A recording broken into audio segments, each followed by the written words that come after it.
Une fois que vous avez structuré et mis en place votre carte mentale, vous allez avoir la possibilité de passer à de la mise en forme. Cette mise en forme se fera de deux manières différentes, d'une manière globale, générale grâce à l'onglet Création, et d'une manière locale, branche par branche, grâce à l'onglet Format. Pour faire donc des modifications qui soient plus générales, plus globales, on va aller dans l'onglet Création. Nous pourrons dans un premier temps changer le modèle de la carte mentale. Donc là en l'occurrence nous sommes dans une vue qu'on appelle Mind Map, carte mentale.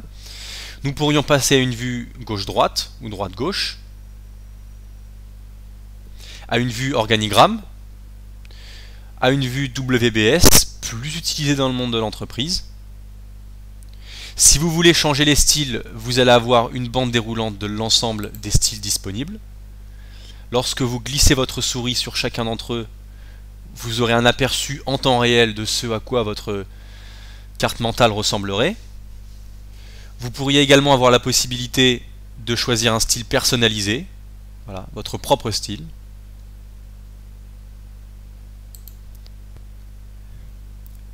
Vous pouvez jouer sur le jeu de couleurs pour mettre de couleurs différentes vos branches parents et votre thème central.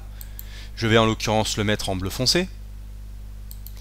Vous pourrez changer la forme de la racine, c'est-à-dire la forme que va prendre votre thème central. En l'occurrence, je vais le mettre sous forme de dossier.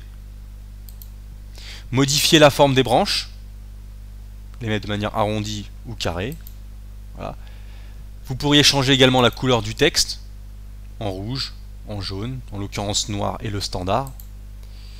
La couleur de la page, en fonction de ce que vous voulez voir apparaître en arrière-plan. Vous pourriez mettre des styles également, si vous le souhaitez. Et à tout moment, dès que vous voulez revenir à l'état initial de votre mise en forme, vous cliquez sur Rétablir style. Dès que vous avez terminé vos mises en forme globales, vous allez donc pouvoir passer aux mises en forme locales afin de différencier vos branches entre elles. Donc pour cela, vous sélectionnez la branche que vous voulez mettre en avant, et dès que vous faites ceci, vous allez donc voir apparaître l'onglet Format, donc Format, Modification locale.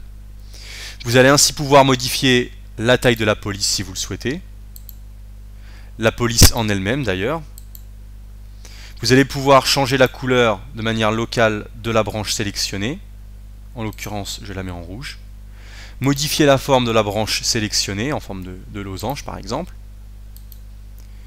Lorsque je reclique sur cette branche planning, je vais également pouvoir ajouter une bordure qui va intégrer évidemment la branche sélectionnée et l'ensemble des sous-branches associées.